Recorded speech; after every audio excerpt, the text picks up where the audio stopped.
me, Love Mustafa, again with a new video. And so I just wanted to do a little review of Legend of Korra. I hope we're all watching and we're all going crazy in our seats, trying to figure out what's going to happen next. Well, the new season is called Book 4 Balance, and the first episode was actually called After All These Years. After the whole thing was here, a lot of things have happened. 3 years have passed in the Avatar world, and in the beginning of the episode we see that Republic City has come to terms with the spirits living alongside the humans. President Raiko had the spirit vines taking over Republic City.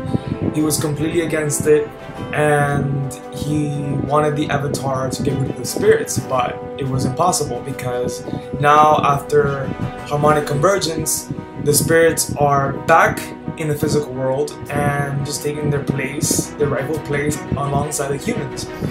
But now in Book 4, spirits have joined in some kind of symbiosis with humans. Spirit Wild's city. It's also become some kind of tourist attraction where people can come and see the spirits. We have Kuvira, who, I don't know if you guys remember, Kuvira is or was one of the soldiers in Su's army, the Metal Clan, and she's actually the captain of the Metal Clan. And now we see her as some kind of general, or she's trying to reunite all the states of the Earth Kingdom, but she's trying to reunite them under her thumb.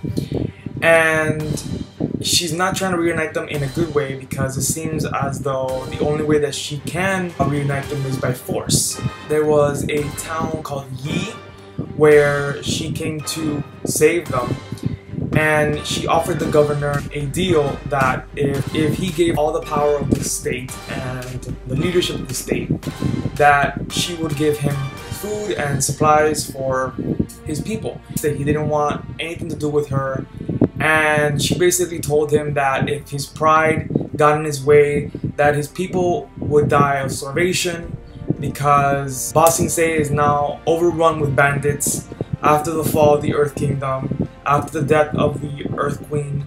Told him that if he didn't comply, that his town and his state would be in rubble, and that his people would die of starvation without her help. In the end, he had no choice but to give in and sign the deal, and so she came with her army with food and supplies.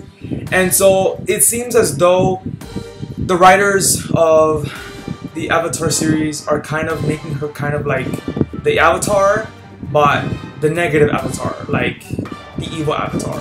Basically, the Avatar is all about selflessness and trying to help people and trying to reunite people, but in a good way and without any kind of condition. Just that's what the Avatar does. And Kuvira is the complete opposite of what the Avatar is and what the Avatar does. Kai and Opal have these new awesome glider costume things to help them fly. So instead of the gliders that they had to hold on, like the ones that Aang used, they have these kind of parachute gliders where they can just use their air bending to kind of push themselves off, and they can fly. And it's kind of more helpful because they don't have to hold on to the glider anymore. They can just, you know, kind of airplane themselves around, which is really, really cool. I thought that was a very cool idea. So they go from town to town in the Earth Kingdom trying to help people, bringing supplies, bringing food. And just like Tenzin said at the end of Book 3, they're going to embrace their nomadic origins, their heritage, and they're going to spread out and help people wherever they need help. We have Korra in the picture right now. We have the air nomads helping out and going anywhere they're needed. We also see Asami, who looks a little bit more grown up. Like everyone's grown up. I mean, it's been 3 years, and obviously everyone's grown up. But I saw Asami in the episode, and she looked really more womanly. She didn't look like this girl anymore. She looked like a woman already.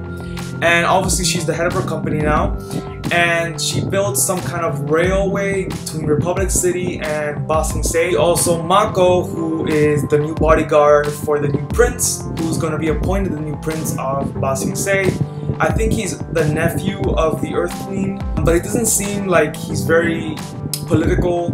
He's just a womanizer in a way. He just wants to, he's kind of like there for the joy of it, just the fun of it. And I think they're just gonna have him as the figurehead of Ba Sing Se. They're not gonna really have him making any decisions, from what I can tell. And then on the other side of the spectrum, we see Bolin, who's part of Kuvira's army. I don't know how he got into Kuvira's army. I don't know how that happened. I think Bolin's character is very naive. He just goes with the flow, and he doesn't really think very well about what he's gonna do.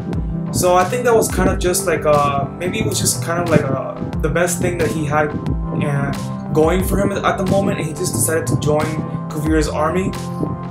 And then we have Opal, who's completely against Kuvira, who knows he's just trying to conquer the Earth Kingdom and maybe become the new president or the new queen of the Earth Kingdom. I don't know how that's gonna happen either, because she's not really of royal blood that we know, but I don't know, anything can happen. And I have Kuvira on one side trying to take hold of, trying to reunite the Earth Kingdom as quote-unquote the uniter, and then we have Prince Yu, who doesn't really seem too worried about the Earth Kingdom at all.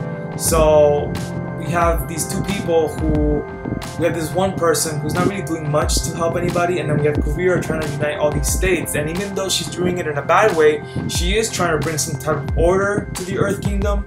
So probably people will be backing her up more. The end of the episode, we see that Korra is in some type of kind of earth-bending cage fight somewhere in the Earth Kingdom. I'm guessing she's just trying to find herself. She's trying to forget about what happened with Zahir. If you guys remember, if you guys do watch this show, at the end of book 3, Korra didn't seem all there. She had some kind of, what we can kind of assume was PTSD, which is like post-traumatic stress disorder. Korra did almost die at the hands of Zahir, so obviously she is going through some kind of mental breakdown. I did see some clips of Korra with Katara, so maybe Katara helps her in some way, healing her body in some way. Obviously it's been 3 years, so there's still things that we haven't seen. Some guy at the cage match asked Korra if she looked kind of like the Avatar, and she completely dismissed him. She completely dismissed the fact that she was the Avatar. We also have that humongous turnaround of when Korra was a little baby, a little girl, she said that all she wanted to be was the Avatar, that she is the Avatar. So she completely embraced being the Avatar. And then we have her here, completely broken, completely fragile, and completely dismissing the fact that she is the Avatar at all. That's not her title at all at this very moment, and that's not something that she wants to admit to. I am really expecting that changes, and that we see Korra embracing being the Avatar, and maybe seeing her going into the Avatar state. I'm also really hoping that in this season we get to see her reconnect to her past avatars. It's been like a full season without Aang, without Kyoshi, without Roku, and hopefully I'm not the only one that is thinking this. I've always been very attached to the Avatar and the fact that he or she could find some kind of guidance or some advice from the past avatars, and we haven't seen that this season. We haven't seen that in book 3 either. So I'm hoping that maybe this season, since it is titled Balance, that Korra will find some balance and maybe reconnect to her past lives somehow, and we'll be able to see the past avatars again. If you think the same way, let me know. Who is your favorite avatar?